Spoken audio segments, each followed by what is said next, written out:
Good morning. Good morning. We've done it. We're live. We are live. Welcome into Wake and Take. We've got a Super Bowl preview, and we've got the man himself right next to us, the Podfather. We're going to talk about the game. How you doing today, man? Hey, we're trying to stream to Instagram right now, and I'm previewing it on Instagram just because Instagram is a total pain in the ass to stream to. Yep. And have you noticed? Is it vertical in that neither of our heads can even display? You can only see the. Is it true that you can only see the edge on Instagram of my my earpiece, my cans? I can check. Normally, it shrinks our thing to be a third of the screen, and then there's blur on each side. Okay, yeah, check it out. Let's see. Let's make sure that we we look good on Instagram here. We're trying to verify. We're not streaming to Twitter. I got too frustrated. We couldn't figure out the authentication, so we dropped Twitter. It's over. We're not streaming there. We tried for 20 minutes. Couldn't get it figured out. We're trying to stream to Instagram for the first time. It's going to be interesting. How does it look on Instagram? Do we look okay? Did you press go live yet on there? On the web? Yeah, it says we're live. We've got a bunch of people who have joined. Even Jack Kavanaugh's in there. Oh, Jack's in there. Let's see. Yeah, we got some people on Instagram here. We're having fun. We're having fun. Yeah, it's just. Yeah, see? Look at that. Look at that. Look how terrible that is. Look at that. We can't stream to Instagram. Look at this. Look at this. That is so terrible. That is. Well, maybe if we go, let's do this. Let's just go over here. So if we literally, how does it look now? How does Instagram look now? Now we look okay. Yeah. This is what you have to do. This is streaming to this is it. Instagram is awful.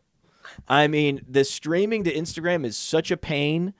You could, when it works, you can stream to Twitter, right? Yeah. You could just put in your password in your streaming software, and it automatically sends the signal. Same thing with Facebook. YouTube just sends the signal with the right format, with the right screen shape. Where Instagram, they're like, no, you have to put in a different key every time, and you have to update your settings, and you can go, when you hit go live on your streaming software, then you have to go to your other software and hit go live, and then you have to go to Instagram and hit go live, and it's a big pain in the ass. And all that, our half an hour of our morning, Jason, was just wasted because, as it turns out, all you could see is just this little. This is how I look at Instagram. This is me. This is me on Instagram. Look at that. You just see half of my headphone. That was half an hour. My time is valuable. What a waste. What a waste. So it turns out that we've learned a valuable lesson. Yep. That you really can only stream to Instagram when you're alone. Yeah. When you have multiple people horizontally oriented, you can't, because everyone's face is cut off at the ear. So you can't do it. So strange. So strange. But you can keep doing Wake and Take to Instagram, right? That's fine because you're centered. Yeah. If I took you out of, I could take you off the screen altogether. If I took you off the screen, then hey Instagram, I look great. I'm centered. Look at me, right? And then you bring in a second one, and it's like, All right, so that was a fail. Let's say goodbye to the Instagram people. Instagram people, I don't think you want to endure this. This is embarrassing. We've got 1, 2, 3, 4, 5, 6, 7 people joined. Yep. And one person said they were on the edge of their seat. And actually, no. Here's the best part. 8 people joined. Mm-hmm. Okay. 2 people remain. 2 people are currently watching. Okay. They're out. So I'm going to end the live video, and you can delete this forever on the Instagram account, right? Yes. We're going to end the video. We're deleting it forever. Discard. I'm going to click discard. I'm doing it. I'm clicking discard video, and now a streaming software says, we have an error. Instagram doesn't want to receive the feed anymore. Yeah, of course they don't want to receive the feed anymore, We're going to continue without it. We're basically on Facebook and YouTube, and that's where our most engaged audience is anyway. Who cares? So Positive Grouch is in the YouTube comments, and he says, "Who needs ears anyway?" No, Positive Grouch. Who needs a face? You don't understand? It was half of an ear was showing. It's half of my can was showing. That's it. That's it. Right? And by the way, like I call them cans. I know they're earphones or headphones, and but I call them cans, and because that's the old term, the old timey term. And I was watching the Netflix documentary on We Are the World, the making of We Are the World with Quincy Jones and Michael Jackson, and it was I didn't know it was a Lionel Richie joint. Really, it was Lionel Richie was really the spearhead of that project. So he great job. Harry Belafonte also big influence. Who knew? I don't know.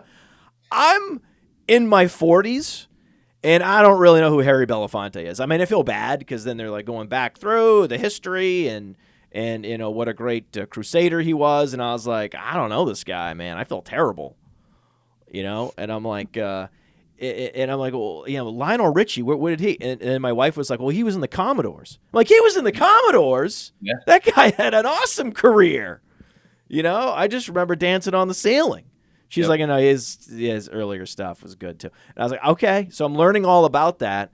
And then Quincy Jones was talking to all the artists, and he was like, make sure, you know, how your cans feel. Right? Mm-hmm.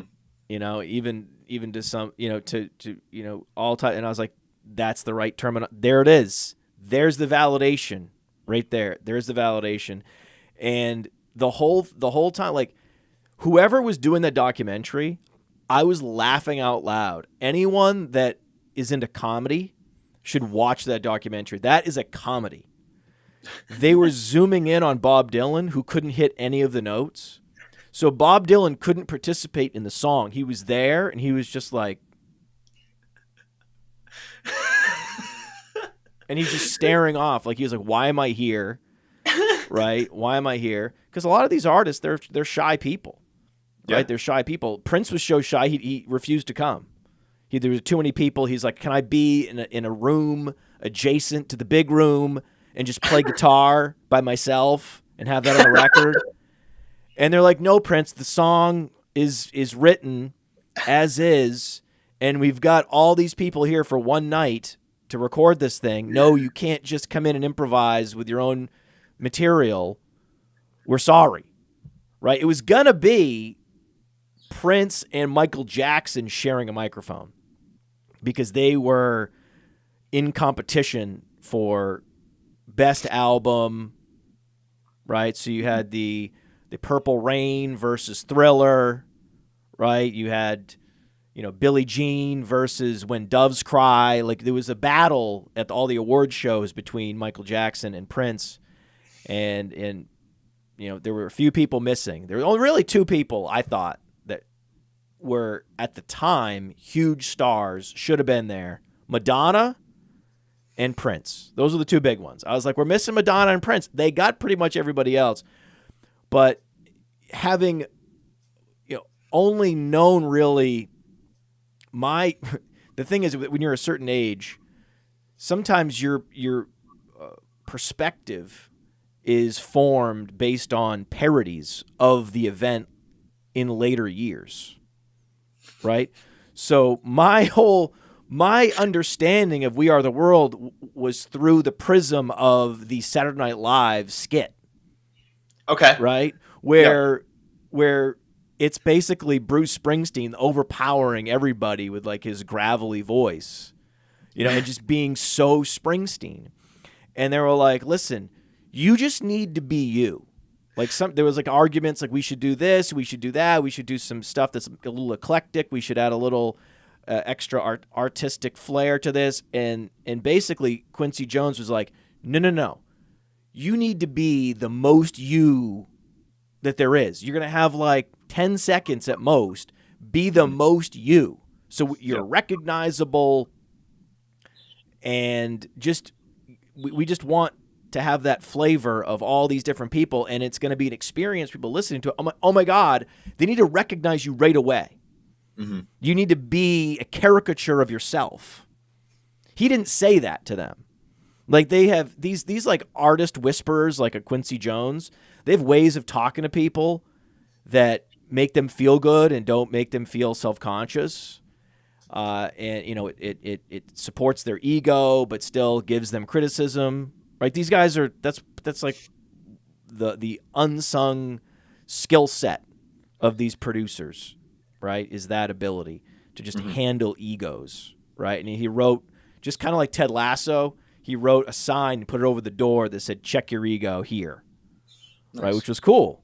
Right? Yeah. I was learning a lot about just like being a leader. It's like you can look at through different prisms. I was watching this documentary, paying special attention to Quincy Jones and like how he was able to herd all these cats, literally cats. I mean, these guys, these are artists. You know, these are with huge, giant egos. Amazing. And then finally, at the end, everyone's clearing out, and Bob Dylan's like, "Am I going to do anything? What am I here for? This is ridiculous." And then he had no idea what he didn't know how to be Bob Dylan. They're like, just do a Bob Dylan little ditty. You know, like watch Bruce do it. You know? And Bruce is like, you know, and like he's like, just be like that. But Bob, right? Yeah. And he's like, I don't know how to what? And then so he sat down with Stevie Wonder, and then Stevie Wonder did an impression of Bob Dylan doing Bob Dylan. Nice. No, this is a true story. It's in the documentary. No, it's in the documentary. So he's like, I don't know how to do this. And it was like 4 a.m. And it was it was just Bob Dylan, Lionel Richie, and that was it, right? With Stevie there. Stevie just never goes to bed, apparently. So he sits down next to Stevie Wonder at the piano, and Stevie Wonder does a Bob Dylan impression. And he's like, okay, I'll do it like that. So then basically, understand what's happening now, okay? Yeah.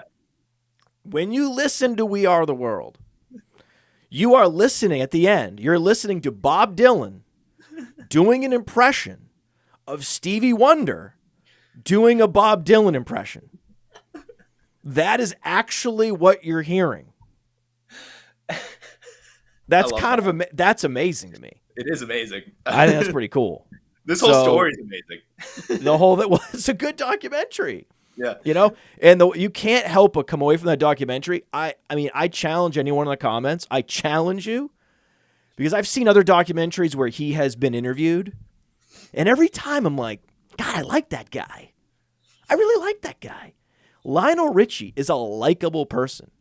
I challenge anyone in the comments that thinks that he's a bad guy or thinks that he's, you know, a rude, you know, self-absorbed celebrity type or whatever. This guy was a star in the 70s with the Commodores, and then he was like the biggest star in the 80s in terms of being out there, right? Like, of course, Michael Jackson and Prince sold more albums and they were more critically acclaimed, but they weren't like hosting award shows. Like, he was soaking up every second of the spotlight, and he did it in a way that it wasn't annoying. Like, he was just a nice guy that was just enjoying life, and he's like, I think we should get a bunch of people together and do this. I think it'd be fun. And we could do it, and I'll host the award show, and then after the award show, we'll go to the studio, and we'll all get everyone together, and it'll be great. And he's walking around talking to everybody, putting his arm around everybody, and I'm like, I love that guy. Like, because a lot of celebrities, they give off a little bit like, yeah, I know I'm pretty cool, and you're not as cool as I am, so you're just going to have to deal with that, right? But there's just a few people. I've heard Brad Pitt is like this, too, as an actor, that Brad Pitt just doesn't give off big megastar when you're around him. He's just a normal guy, right? Nice. But it's like a handful of people. Right, it's not like, oh, I got a laundry list of all these people that are just cool, regular people. No, it's like Brad Pitt and Lionel Richie is like the list. And it's like everyone else is kind of an asshole, right? Yeah. I mean, it's hard not to be an asshole when you've made it that high up, right? It's pretty, but when my wife reminded me that Lionel, how much of a big star Lionel Richie was for his whole life, and to not have a big ego at that point, and to just be self-deprecating and make it not about you. Like, he didn't make that song about him at all. When you think about "We Are the World," you think, "Oh, that's Lionel. Oh, that was a Lionel Richie with a bunch of people." No, I mean, I just think of a bunch of people, right? Like, Yeah. it's like, how do you even, the fact that that song even came together is remarkable in its own. And then the fact that there's they had to do it layers. the night of an award show when everyone was in town. Otherwise, they couldn't get all these people who were on tour. Right. Springsteen had just finished the Born in the USA tour. Yeah. Literally the Born in the USA tour. I was like, this is surreal, man. This guy just won the award for Thriller. This guy just came off the Born in the USA tour. Is this really happening? They got Ray Charles there? Yeah. What the hell? It's unbelievable. And I know why. I know how. There's the conspiracy that Stevie Wonder can actually see. You've heard that conspiracy? I haven't actually. There's no way people put stock in that. I think this documentary was the source of it, because there's a scene where he helps Ray Charles go to the bathroom. What? That's a thing that happened. It's on Netflix. This isn't like a documentary I found at the library. No, I'm not like. You know what I mean? This is literally trending on Netflix. Like, everybody has seen this at this point. This is a thing that happened. And then so you could wonder, like, okay, he's showing Ray Charles like where to be and directions, and it's like, wait a second, how is he doing this? Right? Well, a lot of blind people like can sort of see. No, I know. Well, listen, man. Of course, he just happens to know his way around the studio because he's been there before. There's explanations that are normal people. Explanations for all these things. You don't need to go to the place of like, yeah, his whole life he concocted this idea, right? Yeah, Stevie Wonder concocted this idea. Hey, you know what I'm going to do? You know how I'm going to get attention? I'm going to pretend to be blind. That's what I'm going to do. I'm not breaking out, right? I'm an amazing piano player. I'm so good. I can mimic Bob Dylan. I'm super talented. But I'm not breaking through. I know what I got to do. I know the ticket. I know the gimmick I got to do. I got it. This is the thing. This is my hook, right? This is it. No, like, that's not. No human would ever do that. I don't care how psycho. There's no way. There's just no way. So it's just not believable. But I'm like, I bet that was where it came from. I bet there was that story's been going around, and then from there it snowballed into this story where I couldn't believe that he was so adept in this circumstance. He's just, a very talented person, probably not just with music, just, navigating the world. Maybe that's the answer, right? Maybe it's mind over matter. Maybe that's the answer. It's possible. I mean, that tends to be the case with a lot of these talented people. They're not just one-trick ponies. They can do a lot of things, and they're generally just very capable people in general. So I would not be surprised if Stevie Wonder had some other secret, trait that we don't ever see him talk about. Yeah, it was funny where he they asked him to help write the song, and he never got back. He ghosted Michael Jackson. Nice. So. This is Michael Jackson. Listen, this is you got to understand. Michael Jackson in 1984 is not the Michael Jackson that we know now posthumously. Mm-hmm. This was the biggest star in the world, right? Yeah. Easily, right? So to ghost, that's just not something that happened. Like, no one would do that. He just ghosted him for a week, and he comes in and he's like, "So you guys want to write the song? It's gonna be." I got some ideas. And then I get Steve. Like, we got it. It's in the can. We're good. So I was like, what? Sounds like Stevie's the star of this documentary. He is kind of. There's so many. It's a great. It's. I was cackling out loud. Someone, like, at the time. Remember, this is. Well, I don't know actually, because you could in post production do this.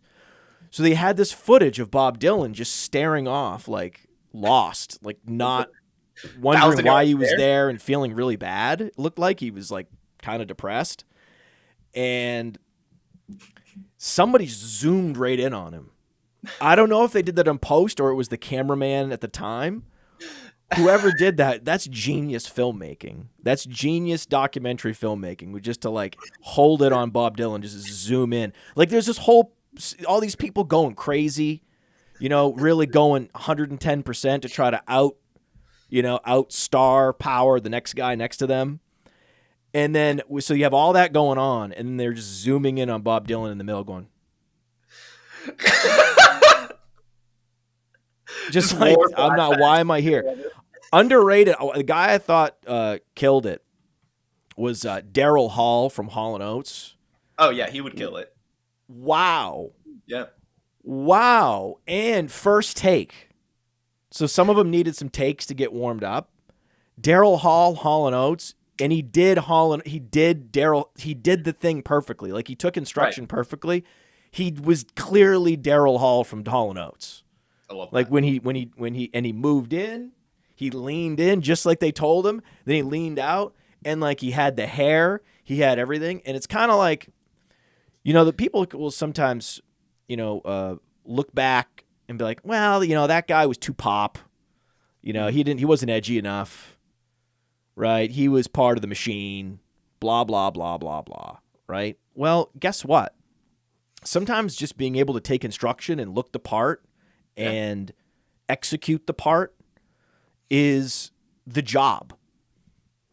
Like, it's not like, yes, there's funny stories about a singer giving the producer a hard time, like Noah Gallagher or his brother. Mm-hmm. Not Noah. Who's the brother of the Oasis singer? I wish you didn't ask me right now. Someone put that in the chat. I forgot Liam Gallagher. Noel and Liam. Like I think Noel is the songwriter, the normal one. And I believe Liam is the eccentric one, the one who's always misbehaving and was never on time.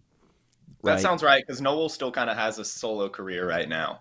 I don't think Liam's doing anything. So Liam was like the singer. He would come in, sing the songs, and leave. And Noah would do all the work, right? But Liam had the voice and had the looks, and it's just classic. Tale as old as time, right? So, but like the thing is, so he was seen as having credibility as an artist, that he was unpredictable. And then he wanted to do things his own way and all these things. But at the end of the day, like, a lot of these producers, they know what they're doing. They know what they're looking for. And they want you to reach a lot of people and make a lot of people happy. And seeing Hall & Oates or, Daryl Hall do his thing perfectly, why is that bad? Like, why do you need to, like, Prince was that guy, right? And Prince was like, I don't see any way that I can go in there and be my artist self in front of all these people. And I'm not the type of guy that goes into a studio and just takes instruction one for one. I need to put my own spin on it, which makes him him. Right. But he looks at this project and goes, I don't see a place for myself. I'm not showing up. Sorry. Did he need to be there? I don't think so. I don't think so. I think Madonna should have been there. I like that. Madonna fucked up. Clearly Madonna, like your career has a lifespan, right? And your albums and your song catalog is not forever for a time capsule like Prince. Mm-hmm. So when you have an opportunity like that, you got to go. They had to go with Kim Carnes. Like there was clearly some people that were the alt version of the person they really wanted to get and they couldn't quite get. Yeah, I've never even heard of Kim Carnes. Absolutely no idea who that is. Well, she had a nice gravelly voice. She's a good singer. Like she's probably a better. That's the thing, though. Probably a better singer than Madonna. Right. And they ended up putting Huey Lewis in with Michael Jackson instead of Prince. And Huey Lewis is awesome. Yeah, no, he's a good performer. I've got to ask, Daryl Hall just kind of following instructions and doing a good job. Would you say that maybe he's the Brock Purdy of this whole thing? Yeah, because I know you're trying to pivot. I get it. You've been doing this too long. I know you're trying to. It's a great segue. Half hour in, and we're talking about entertainers. This is the thing. This is the thing. Okay. Talking Sunday. I have an idea for you. Go listen to the other football show that's on at 10 a.m. on YouTube. Right? There isn't an option. Okay. So, and we're going to talk some football, but I'm also going to talk about something else that's really interesting. And if your whole life has to be constantly surrounded and coddled by football content at all times, and you can't talk about anything other than football or consume anything that anyone thinks, any opinions, stories, I can't even mention an anecdote outside the sport of football, then you are a myopic thinking barbarian in society. That's what you are. And you're not sophisticated, and you need to broaden your horizons. And how about just stick with us? How about show some perseverance, some fortitude? How about show some tenacity, some stick-to-itiveness? Okay, so also, if you're complaining at this point, then you're probably not very coachable, and you probably didn't play football, right? I played high school football, okay? And you have to actually endure and persevere through things that are uncomfortable, or learn something new and be open-minded to a new play call. How about that? But no, you just wanted Super Bowl talk, right? In your face at 9 a.m. That's what you wanted, right? And you didn't get it. So then you're going to go in the chat and you're going to start typing. Think about what you're doing. Just think about it and what it reveals about you, okay? So yes, please, by all means, click away from this show and go watch something else. Jason, the Super Bowl is happening. It is. It's Super Bowl week. We're here. It's been a slow news week as usual for this. We had some NFL awards last night at the Honors. And yeah, we've got the Super Bowl coming up. Chiefs, 49ers. You just kind of want to talk about it, or? I think it's interesting that the line's only 2 points. That is very interesting. And honestly, right. I feel like if they're doing such a low kind of spread between the two, I would have thought that they would just make the Chiefs the favorite, to be honest, if they're expecting the close game based on how the NFL normally goes. But given that San Francisco has been so dominant all season and just a small skid here in the playoffs, they're going to be the favorite. You think they're winning this thing? Regular season, we barely knew you. Right, that's the thing. Regular season, we barely knew you. It's like nothing. Like, so we have this giant sample, 17-game sample, where the 49ers were dominant by every team-based advanced metric. Look at DVOA, look whatever you want, defense, offense, more efficient on both sides of the football. And it wasn't even that close. No. Now we get into the playoffs, and yeah, if you watch the games, it looks like the Chiefs are a better team. Had to come back against the Packers, and they squeaked one out against the Lions. I watched that game. The second half against the Lions, it was so clear that, pick your sample. Mm-hmm. This is what I'm asking you. Do you want to use the whole season? Right? In which case, the Niners would be it opened Niners minus 3.5. Yep. And it's moving to Niners -2.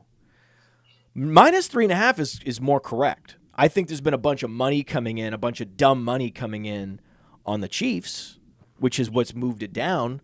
But my guess is there's going to be a lot of smart money coming in at the end, and it's going to finish. They're going to kick off at -3. That's what I think is going to happen because of all the smart money that's going to come in at the end. I just think they were so overwhelmed. Typically, the smart money is what drives these spreads, not the total handle. But I think that the public money was coming in such force on the Chiefs for reasons that are irrational that they had to move the spread down. That's my guess as to why it moved, because it's clear the 49ers are a better team. And then, I get random emails from people about, I'm quitting fantasy because the NFL is rigged. And I haven't received these messages. The last time I received messages from people that are saying, I'm quitting football because of some conspiracy, right, Mhm. was Kaepernick. Right? The Wow, people yeah. were very mad about Kaepernick, very mad Yes. that they were going to never. They insisted they were never going to watch the NFL again. They were done. They were done. It was, yeah. I live here in Georgia. I remember just how mad people were about They that. were done. They did not want Colin Kaepernick in their lives at all, ever again. What percentage of those people do you think were successful in their resolution to never watch the NFL again? I guarantee 99% of those people only made it about 6 weeks. And then they're like, all right, I need my football. I think, am I wrong though? This whole Kelce thing, I think is, and that's what it is, right? That's what it is. Yeah. There are fans of the NFL, or now former fans, who believe that the NFL in its quest to be even more dominant than it was before, Mm-hmm. that they would risk it all. They would risk the integrity of the league that's on top by a huge margin in terms of revenue generated. I mean, think about the metric of revenue generated per game. You know, the TV ratings, the TV deals, all the ways you would measure the success of a league, light years, literally like in another star system away from NBA, MLB, et cetera, right? Mm-hmm. So let me get this straight. You're going to risk some memo leaking or something leaking about you conspiring to help Travis Kelce in order to woo Taylor Swift to your games? That you're going to put that again. This is similar to the Stevie Wonder thing. You thought, oh, how are you going to tie this together? How are you going to tie it all together? You know how this is how. It's as ridiculous as the Stevie Wonder isn't blind conspiracy. Right? That's how this whole Travis Kelce conspiracy, corporate interests are aligning behind, that's all fine. Right? Yep. I agree that like they corporate interests have found a very safe spokesman who has a connection to hundreds of millions of high value consumers worldwide. Mm-hmm. Yeah, I would want Travis Kelce as well. If I'm one of these, mainstream corporate leaders, it would make sense. It's just it's a normal thing that you would want. Mm-hmm. To extend it to the refs are intentionally skewing the results to help the Chiefs. Like what? That is such a just a chasm of a leap across. You would have to across star systems to make that leap. So no, it's not rigged.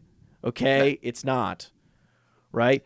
And it just so happens that the Chiefs are really good. And we've seen this. The thing is, when I saw the Chiefs start rolling through the playoffs, I slapped my forehead. Because we've seen this before. We've seen this before in basketball, especially. And if you remember, the Bulls weren't always the 1 seed in the East. Right? Did you know that? No, they were not always the 1 seed. Sometimes it was the Knicks. Sometimes it was the Rockets. Yep. Right? They knew they were that after multiple championships, they were able to take their foot off the gas during the regular season and make sure that they were healthy and well prepared for the playoffs. And they would come in as the 2 seed or the 3 seed, and it wouldn't matter. Yeah. Right? And this is where we're at with the Chiefs, where it's week 5, and they've been playing more games the last 5 years than anybody else. So their bodies have taken more punishment than any other teams. Mm-hmm. So there's going to be these games where they just are not able to show up for during the year. Yeah. right? And they're going to lose some of those games, and they're going to drop those games. And they're not going to look as good, right? And their metrics aren't going to be as good. Their advanced stats and efficiency metrics aren't going to look as good. But that does not necessarily mean they're not still the Chiefs we've seen. Because go and look at the individual performances of the players, and you're like, okay, this player is still performing at a pretty elite level. This player is still performing at a pretty elite level most games, right? So, and look at the personnel. It's not like they've shed big talents. In fact, they've added Rashee Rice. Yep. Right? So I'm hesitant to just compare the body of work for 2024 and earlier 2023 one for one. That's why the line was even 3.5 to open. Right. Right? If we were just looking at these two teams' body of work for the regular season and the playoffs, it would have been like 49ers minus 4.5, 5.5. Right? But it's the Chiefs. Right? But it's not because it's a vested interest of the NFL to make sure that Travis Kelce wins the championship. But it would be nice. Like, wouldn't it be nice? Like, I think the 49ers are going to win by 3.5, even though that's not even possible. Right? Yeah. So 49ers by 3. I don't see a reason why it won't be high scoring. I think it's going to be more similar to the Lions 49ers a couple weeks ago. So I can see 34-31 49ers. And that would probably be my guessed score, right? Or 31-28. One of those two. 49ers win. But are you telling me that you wouldn't love to see Chiefs 31, 49ers 28, Travis Kelce on the 50-yard line proposing to Taylor Swift? Yeah, I'm not even a big Taylor Swift fan or anything, but that would just be fun, right? Like that's just a cool story. Like I'm not even a guy who puts celebrities on pedestals. It's just cool, the All-American boy and the All-American girl doing it at the highest level. Let them have some fun. I would not. My daughter would go nuts. Yeah, and something that this whole situation has really highlighted. I know we're in a very male-dominated space, but I feel like it is just misogyny hating all this Taylor Swift stuff. It doesn't matter. I know we have to see her on the screen, but it doesn't have to be misogyny. You don't have to go to the extent of misogyny. I'm not going to get in the head of these people that believe the NFL is rigged. I don't think it has to do with anything against women. I just think they feel like there's something disingenuous about the whole thing. Fair. Okay, their handlers introduced them for the wrong reasons, and it's their life. It's none of your business how they met. And guess what? When you're in that situation, you're going to have people intervening in your life and direct. It's really hard if you're Taylor Swift or even if you're Travis Kelce. It's really hard to have a serendipitous meeting of someone who you end up connecting with at a deep level. Yeah, definitely. Right? I know many of you, maybe you've seen too many romantic comedies, right? But Travis Kelce is not just going to meet someone in line at Starbucks. That's not happening. Okay? And certainly Taylor Swift that's never going to happen. No. Right?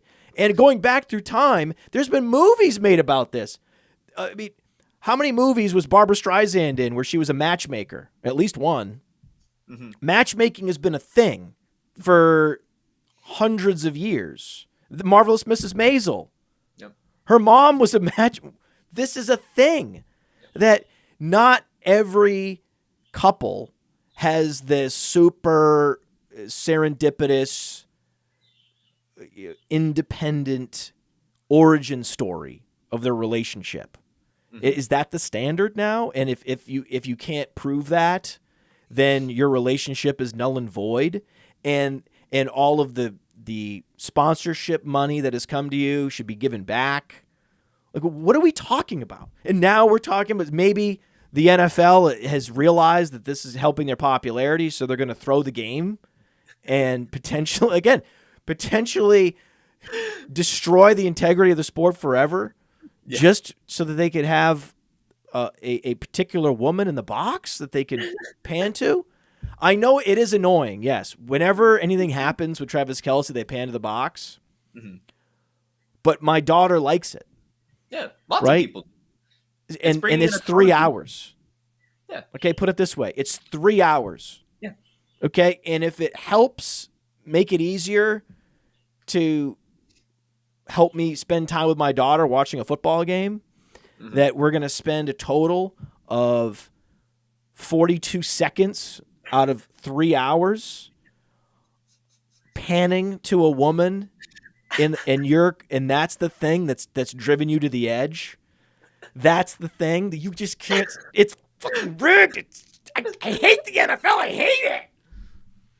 These 45 seconds. God. There's girls watching the sport that have no idea what's going on. This is ridiculous. This isn't genuine. This isn't real. This is fake. I can't let this stand. I'm gonna go in the comments. I'm gonna start typing. Watch me type. Here we go. We're gonna let people know. I'm done. There's another sport out there that's huge that everyone's talking about. I'm gonna find. I know it doesn't exist in the society, but I'm gonna start my own league and start a new sport that will be as big. And we're not gonna have any of this nonsense where these athletes are dating superstars, and we're getting audience crossover. Audience crossover. Oh my God! How dare! It's rigged. Like, what's that jump? Like, I know you've gone on and on about it, but I just don't get it. Like, it's a football game. If it was rigged, we would have found out by now. And there's just no reason. You've said it a bunch of times. There's no reason to rig it. It would just ruin how much they've built for this league. It makes no sense. It makes about as much sense as the idea that Stevie Wonder can see. Right? That's the level. Right? There's lots of conspiracies where you can absolutely see it, and I'm 50-50 on it. Mm-hmm. There's conspiracies where I'm like 99-1. Mm-hmm. Right? 99-1, where for like a brief second, you could be like, oh, well, that's interesting. Mm-hmm. Right? That is fascinating. I wonder. That was how I was with the moon landing. Yeah, where there was shots of fake video that were taken during that time, government video that was like staged in Hollywood, right? And you're like, well, I didn't know that was going on.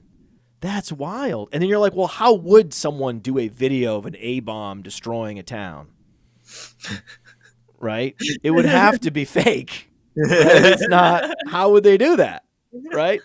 And you're like, well, if they did that, right? And you're like, well, no, actually, what are you talking about? So you're like, at least there's like a little toehold. Imagine I envision like a huge cliff, right? Mm-hmm.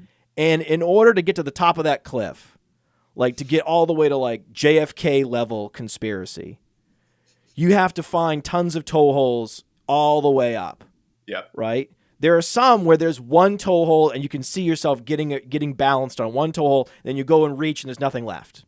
Yeah. That's the moon landing. Yeah. Right? Like, of course the moon landing happened. Right? And JFK, you can pretty much get to the top. Right? Yep.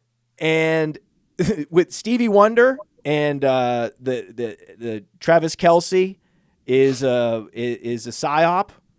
There's not even one toehold. No. There's nothing. No. There's not. You can't even. The whole face of the raw is smooth. It's that stupid. It's like counting like trying to climb a kitchen counter, like a marble kitchen counter that's upright. That's what it is. That's how stupid it is. Like this is no. Think about it. This guy, he was so talented. He was great, right? He was great. He's one of the best tight ends of all time, and he's going to go to the Hall of Fame. Mm-hmm. But he's going to risk it all to get more commercials, right? And go down in ignominy, right? As like Barry Bonds. Yeah. He's not going to do that. What? What are you talking about? Think about what you're even saying. What would be necessary for Travis Kelce to sit down in this like smoke-filled room and agree to this? What you're saying? It's the stupidest thing. It's as stupid as Stevie Wonder is an amazing musician, a great singer, but also a composer in his own right. Right? Yeah. He's a clear, like where Bob Dylan gravitates to him. Right? He's just a clear phenom, a prodigy. And yet it's not happening for him.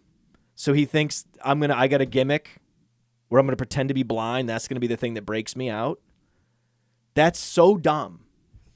That idea, like go follow the thread back and then you tell me how much sense this makes. Because you got to go to the source. Okay, when did this whole thing start? How did it begin? Right? So I am I'm excited to see the 49ers end this whole conspiracy once and for all. That's all that need to happen. Right? That's all that needs to happen. It's just 49ers, I get an idea. Go win. Then we don't have to worry about this anymore. Everyone will be in on the NFL again. No one's going to be giving it fake leaving the NFL. Do you think those people are going to be watching week 1? Oh, 100%. It's all fake. It's just like anyone tweeting like I'm quitting Twitter, and then the next week they're back on Twitter. I'm done with it. I'm done. This guy claims that he left his fantasy leagues because of Travis Kelce. Oh, that poor guy. He's going to be on FFPC looking for some orphans this offseason. You think he will be? You think he's going to be That's funny. I love that. I love that idea that NFL is rigged guy abandons his, and then, well, maybe for a year. I think that he could probably. I want to give these guys some credit. Okay, that they can keep it going for at least a few months, and then they're gonna be in a startup. 100%. There's no. The draft can come around. Their favorite team is going to draft a player that'll be good for fantasy, and then they just can't stay away. And then Scott Hansen's beautiful face is going to show up on Sunday for some red zone, and they're going to be like, "Oh, well, I just bought this 12-pack. I got nothing else to do. Might as well watch this red zone." And then it just, they're sucked right back in. You know what? So I'm embarrassed by, I'm very. I want to correct the record real quick. I don't want anyone to think that my daughter needs Taylor Swift to watch the Super Bowl. She loves the NFL. Oh, yeah. Okay? So it's just so everybody knows. Like, that's not my daughter. But I'm sure there are fathers out there who are happy about this Taylor Swift thing. I'm 100%. sure there are. Right? I'm also sure there are fathers out there that would just as soon not watch the game with anybody from their family. And for that reason, they hate the Taylor Swift thing because they're like, just leave me alone. I just want to be alone. Hey, I got a great Father's Day present. You want to hear my this is my favorite Father's Day present. You ready? Yes. Alone. Just alone. Just That's a good one. Don't talk to me all day. How about that? Like, so there's, and again, I'm of two minds because I have those moments, and then I also, love that my daughter. This is how my daughter's 12. We were able to wear any sports jersey on Fridays to school. Mm-hmm. The 2 days before the Super Bowl. So it's a big sports day. Everyone wears different things. Some guys wear, boys, they're into soccer. Soccer's a big sport, in case anyone didn't know that, at the middle school level. So you'll have a kid wearing like a Neymar jersey, shirt, right? And someone will have like Mahomes or whatever. Can you just guess, one player guess The jersey that my daughter is wearing today. I'm going to go Rob Gronkowski. That's a great guess. I love that guess. She loves Gronk. Okay. No. Deion Sanders Dirty Bird jersey. Oh, I love that jersey. Yeah. It's got the lettering has that red accent. Ooh. That red on black is my favorite. Red on black is my favorite. And it's got, so the lettering, it's black, it's all black, but there's a little red accent around the numbers. So good. It's so well made. I don't understand it. It's such a good jersey. I don't understand how, I don't remember it being expensive. And I remember getting it going, is this possible? How is this possible? Because it was like official NFL everything, you know? Yeah. And I was like, this is amazing. I want this. It's too bad it's, 5 sizes too small. But so then, and then we didn't even plan it, because she has other sports stuff. I just know that's her coolest jersey, right? That's the coolest thing she has for sports. Mm-hmm. And then I remember I came down this morning and she was sitting there packing her backpack and she was wearing the Dirty Bird jersey. And I was like, this was the right choice. So yeah, she doesn't listen. She's going to be great. And we were talking about the Super Bowl and she was talking about how she's tired of Mahomes. And I'm like, this is awesome. Yes. And then she's like, because then she went down and she went down the list of games. She went back through time. Mm-hmm. Right? She was like, and then the Rams game, and then but remember when Tom Brady beat him? That felt so good. And then before that, but then they beat the 49ers. And I was like, no, they didn't. That's wrong. I got to look that up. Yep. They didn't play before that. They beat the 49ers. She goes, yeah, I know. Definitely. She was so sure. And yet I was so sure. Because in my head, you got to understand, in my head, I'm thinking back to the quarterbacks. Oh, yeah. Right? And the whole reason I thought of that is because I was thinking back to the Harbaugh Bowl. Yep. Kaepernick versus Flacco. That was a game that happened before everyone just would never stand for Kaepernick ever playing, ever. So I didn't believe her. I was like, do you know what I was like, that necessarily means that Jimmy Garoppolo, what you're saying doesn't make sense. It was like me debunking a conspiracy. Like, here's why the moon landing definitely happened. Okay? I'm like, so here's why that's impossible. Because what you're saying would mean that Jimmy Garoppolo was the quarterback in the Super Bowl. And that's just not, that never happened.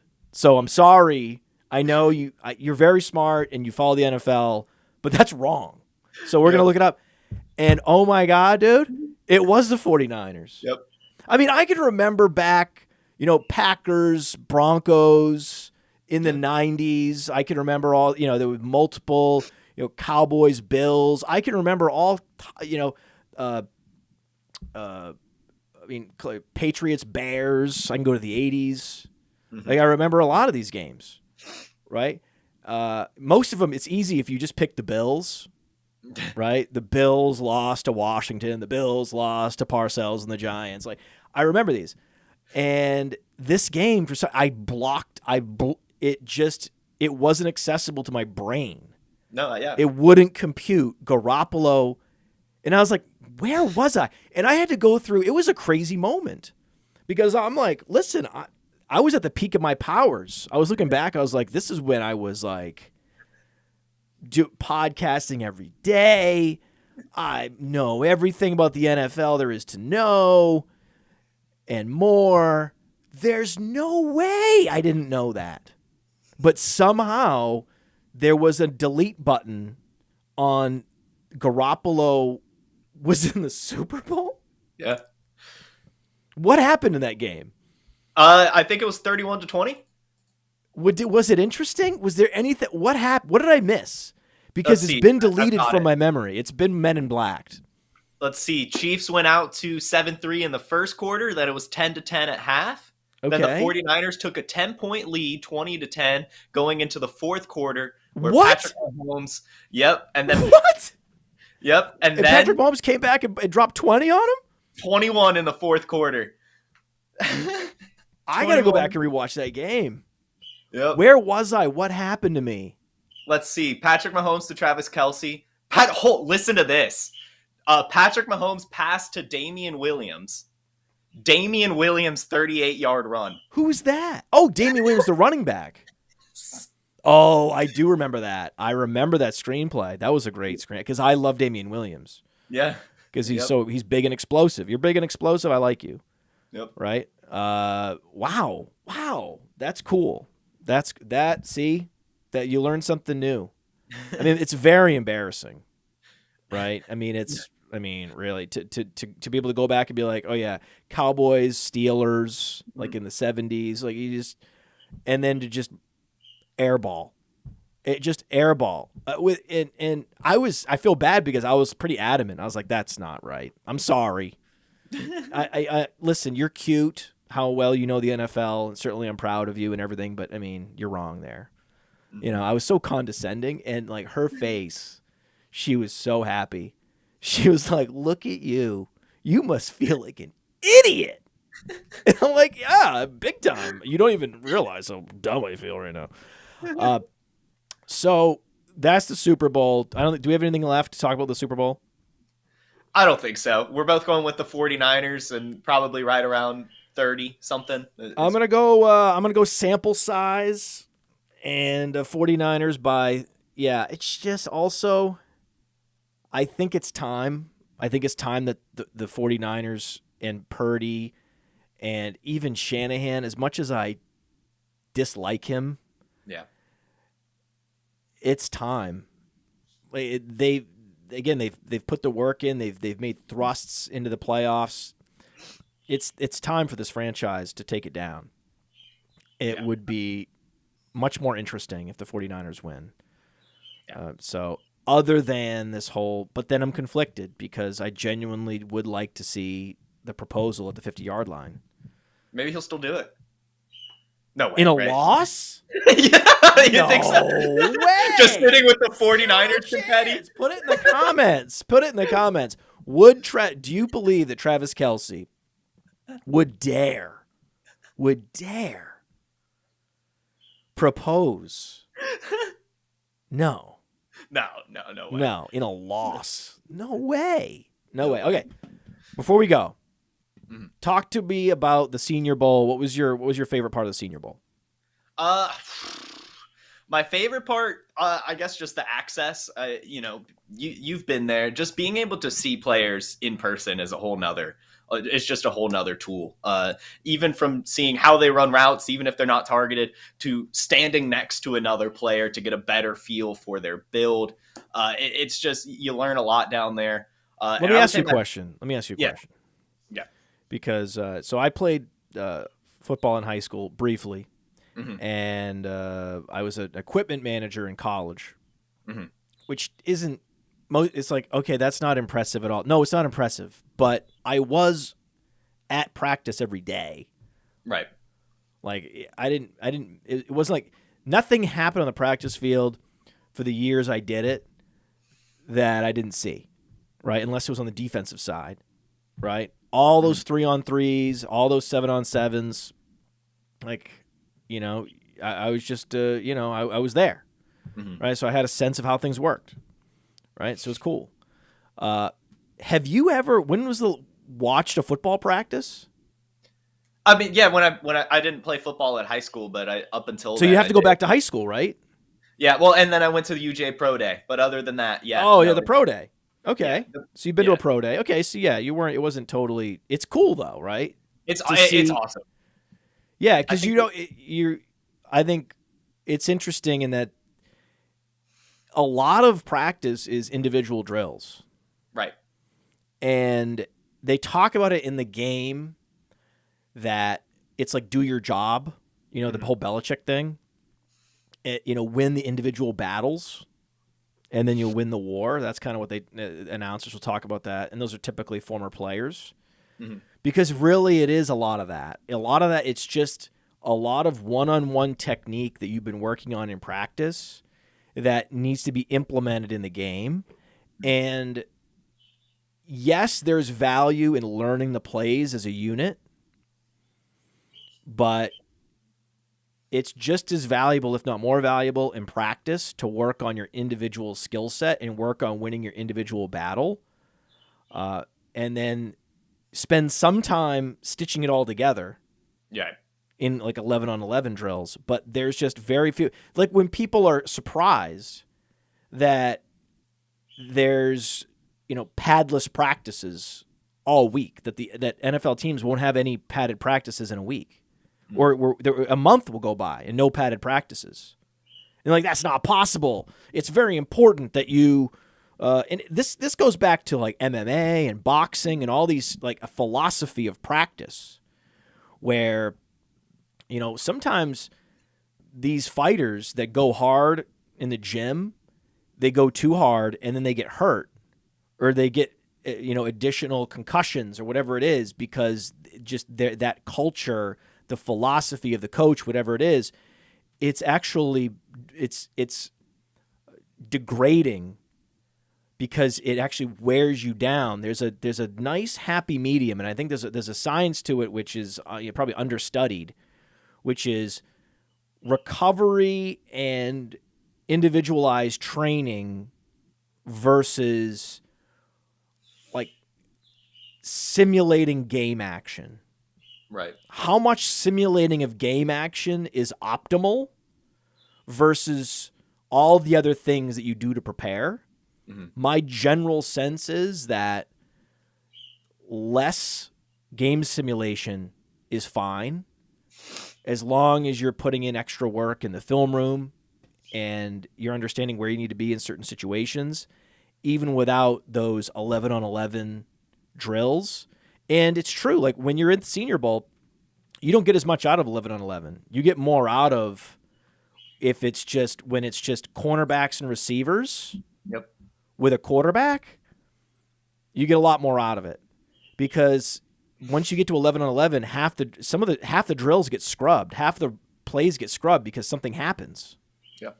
Right? There's some breakdown, and the quarterback and the receiver were not able to actually work on what they were trying to work on.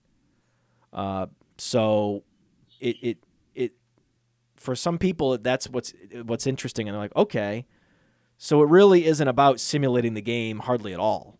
Mm-mm. No, not really. And in fact, the Senior Bowl game is unimportant, to be completely honest. Like, I've seen a lot of people reply to some of my Senior Bowl content. Like, I was like, Carter Bradley had a really good practice. Like, oh, well, he sucked in the game. Well, yeah, half the people sit out. You only get a couple reps. You're not in rhythm at all. Like, you just learn so much more at the practices. And what did Puka do at the game last year? I don't think a lot. It was a trick question. He wasn't in the game. He left early. There you go. Well, and that's the thing. Like, these players, like Roman Wilson left early, Ricky Pearsall left early, Michael Penix left early. I don't think he should have, but like, just even seeing the players. How did Michael Penix look? Terrible. What? Like, not him and Bo Nix did not look good at all. They did nothing to help their draft stock. The biggest takeaway from anyone you ask, you could ask Alex, you could ask Ray Garvin. JJ McCarthy is probably the new QB4 of this draft class, because of, like, they just did not look good. They're going to be projects. Would McCarthy have like 4 interceptions? McCarthy was super efficient. Yeah, he's a game manager. Yeah, exactly. I remember having that conversation. I did tongue-in-cheek compare McCarthy to Brady with Matty Kiwoom. We were doing the rookie rankings because I was insisting on moving McCarthy up. I also like Bo Nix. Yeah. So I was, we generally as a company are fading Penix, Michael Penix, and I know the real pronunciation, guys. Come on, I'm with you. Come on, this is a better I'm improving the pronunciation. Okay, that's the whole reason we do radio, right? Just so we could call Michael Penix Michael Penix. That's the whole reason. I think I like Michael Penix a lot. As a person, as a college player, but as an NFL quarterback. I think there are questions, and those questions were not answered at the Senior Bowl. No. Right? No. Yeah. Bo Nix, man, it's just it's hard to be. It's interesting. Jordan Love was inefficient in college, and then shined at the Senior Bowl. Bo Nix, super prolific and efficient in college, and then face planted at the Senior Bowl. Senior Bowl is pretty telling. It right? really just ask Jordan Love, man.